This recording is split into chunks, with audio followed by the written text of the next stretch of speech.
tract Aboth,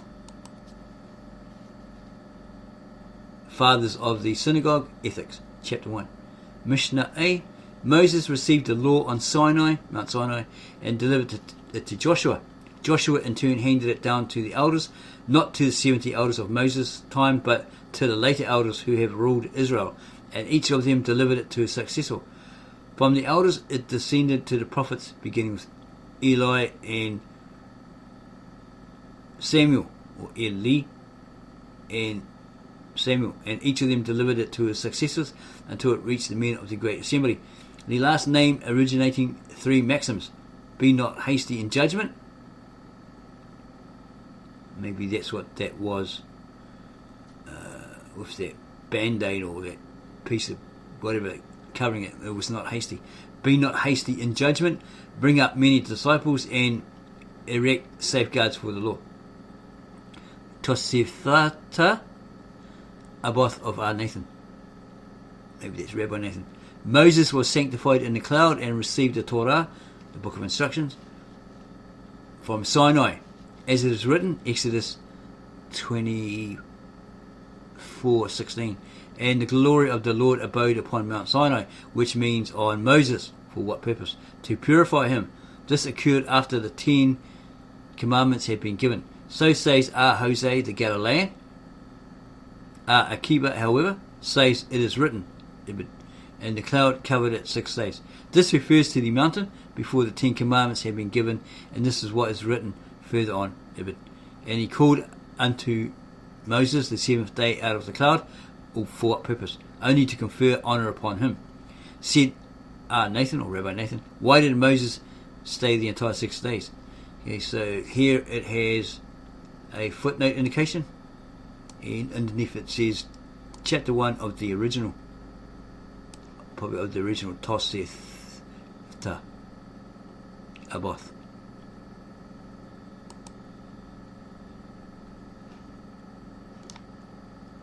Okay, what does that say before that? Said Nathan, why did, maybe it's Rabbi Nathan, why did Moses stay the entire 6 days without communication from the Shekinah? To cleanse his body of all the food and drink it contained, that he might be like angels at the time of his consecration.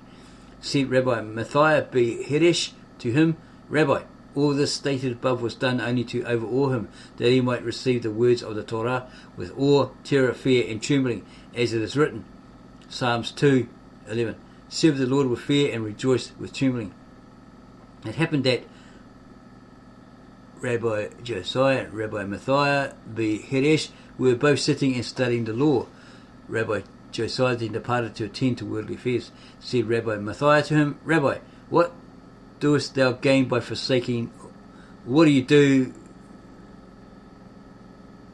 gain by forsaking the words of the living God and devoting yourself to worldly affairs? Even though you are my master and I'm your disciple, I dare to say that it's not right to do so. Lest one say that Rabbi Josiah did so from jealousy. It was said while sitting and studying the Torah they were jealous of each other, but when they parted they were like friends from youth. Through Moses the Torah was given on Sinai, and as it is written, Deuteronomy 5:19, and he wrote them on 2 tables of stone, and he gave them unto me. Who's talking here? Probably Joshua. And he wrote them on 2 tables of stone, and he gave them unto me. And also Leviticus 26:46. These are the statutes and ordinances and laws which the Lord made between him and the children of Israel on Mount Sinai by the hand of Moses. The law which the Holy One, blessed be He, has given to Israel was given only in the hand of Moses, as it is written, Exodus 31:17, between me, maybe Joshua there, and the children of Israel. So Moses, because of his purification and sanctification, was privileged to be the representative of Israel before the Lord. Moses offered the ram of consecration. It's probably a ram of sacrifice, holiness, and prepared the oil of anointment, and anointed therewith Aaron and his sons during all the 7 days of consecration. With the same oil oil, high priests and kings were afterward anointed, and Eleazar burned the first red cow, with the ashes of which the unclean were purified in later generations. Said Eliezer, the oil of anointment was of such importance that it remained even for the later generations. For Aaron and his sons were consecrated with the oil of anointment, as it is written, Exodus 30:30. And Aaron and his sons shalt thou anoint, or ye shall anoint them, and consecrate them to be priests. Hence we see that although Aaron was a high priest, his sons nevertheless stood in need of anointment. Joshua received it, the law, from Moses, as it is written, Numbers 27:20. And you shall put some of the greatness upon him, in order that all the congregation of the children of Israel may be obedient. The elders who lived after Moses received it from Joshua, as it is written, Judges 2:7. And the people served the Lord all the days of Joshua, and all the days of the elders that lived many days after Joshua, who had seen all the great deeds of the Lord which he had done for Israel. The judges received it from the elders, as is written, Ruth 1:1. And it came to pass in the days when the judges judged. There's a footnote indication there. Look at this bottom one. The Talmud infers this from the two words Shefot, Hashoftim, which literally mean that the judges were judged. Hence, who have judged the judges? The elders. The elders who lived after Moses received from Joshua, etc., and all the days of the elders that lived many days after Joshua, who had seen all the great deeds of the Lord which he had done for Israel. The judges received it from the elders, as is written, Ruth 1:1, and it came to pass in the days when the judges judged. The prophets received it from the judges, beginning with Samuel the prophet, who was also a judge, as it is written, Jeremiah 7:25. And I sent unto you all my servants, the prophets. Maybe that's God talking to somebody. Sending them daily in the morning early. And this is talking about Samuel. There's Samuel there speaking. Haggai, Zechariah and Malachi received it from the prophets. The men of the great assembly received it from Haggai, Zechariah and Malachi, or Malachi, and they said the following three things mentioned in the Mishnah.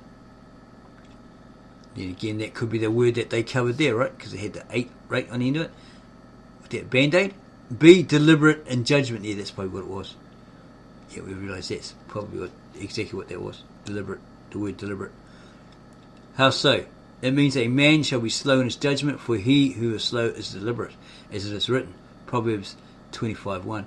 Also, these are the Proverbs of Solomon, which the men of Hezekiah, the king of Judah, have collected. They have not collected them, but they were deliberating upon them before making them public, or available to the people, I guess. Abba Saul, however, said not only were they deliberating over them, but they also explained them.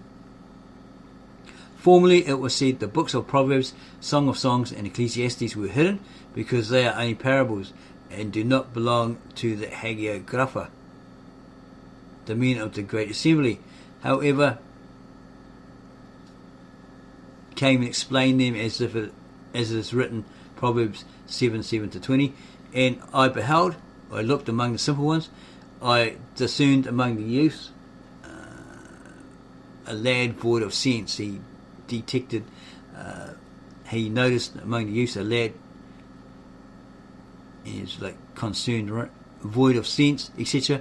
And look, a woman came to meet him with the attire of a harlot, or a promiscuous woman, dressed like a prostitute, right? And obdurate of heart. She is noisy and ungovernable. In her house her feet never rest. So she was cunning, right? She's tricky. She had this wickedness in her heart, probably. At one time she is even in the street, at another in the open places, and near every corner she lurks. And she called hold of him and kissed him, and with an impudent face she says to him, I had bound myself to bring peace offerings. This day I have paid my vows, therefore I am come forth to meet you, to seek thy presence diligently, and I found you. With tapestry coverings have I decked my bed, with embroidered coverlids of the fine linen of Egypt. So, yeah, this woman had wicked intentions, wicked ideas in her mind, okay, which in this Hebrew, this Jewish sense means, it's often referred to as heart in English, Americanized English translations, etc. But it really means, as in Aramaic, it's talking about the mind, because the heart is just a muscle which helps to pump blood around the body and so forth. It doesn't have a mind. It can't think for itself. A lot of times it's used metaphorically, allegorically, etc. I have sprinkled my couch with myrrh, aloes and cinnamon, all these fancy spices, right? And it smells great. Come on, let us indulge in love until the morning. Let us deliver ourselves with dalliances. For the man is not in his house, her husband is not in the house, right? Or whoever. He has gone on a journey by a great way off, so he's like far, far away. He won't be back till next week or something like that. The bag of money he's taken with him. He's taken a bag of money with him. And by the day of the new moon festival, it's usually the first of the month, every month, only will he come home. Yeah, that's when he'll return. And it's written also in Song of Songs 7, 12, 13. Come, my friend, let us go into the field. Let us spend the night in the villages. Let us get up early to the vineyards. Let us see if the wine's blossomed, the wine's ready to drink, whether the young grape has opened to view, whether the pomegranate have budded. They'll give my caress unto thee. So maybe they're going to frolic amongst the flowers or something. And it is written again, have some wine and frolic amongst the flowers and do some stuff there. And it is written again, Ecclesiastes 11:9, rejoice, O young man, in thy childhood, and let thy heart cheer thee in the days of thy youthful vigour, and walk firmly in the ways of thy heart, and in the direction which thy eyes see. But know you that concerning all these things God will bring thee into judgment. So if you're doing all this wickedness, unrighteousness, it's going to come back on you. You're going to get consequences and be under the curse, the wrath of God, right? Just be aware of that, he's saying. And again in Song of Songs, verse 17, I am my friends, and towards me is his desire. So we see that the last mentioned passage of the Song of Songs explains all that was mentioned above. Under the term my friends, the Lord is understood. Well, it's probably talking about that dark lady from Kedar, or wherever she was from, that was stating that she's, Solomon's her lover, all that sort of stuff, and she wanted to do this, she wanted to do that. Similar sort of thing. Well, it's coming from the Song of Songs, isn't it? Hence it is sure that they were not only deliberating, but also explaining those texts, etc. According to others, or these statements, according to others, a statement, being deliberate in judgment, means to teach that one shall be careful with his words, and also not to have an irascible manner against those who have received his words. For one who is easily provoked or angered by those who have received his words often forget his original words.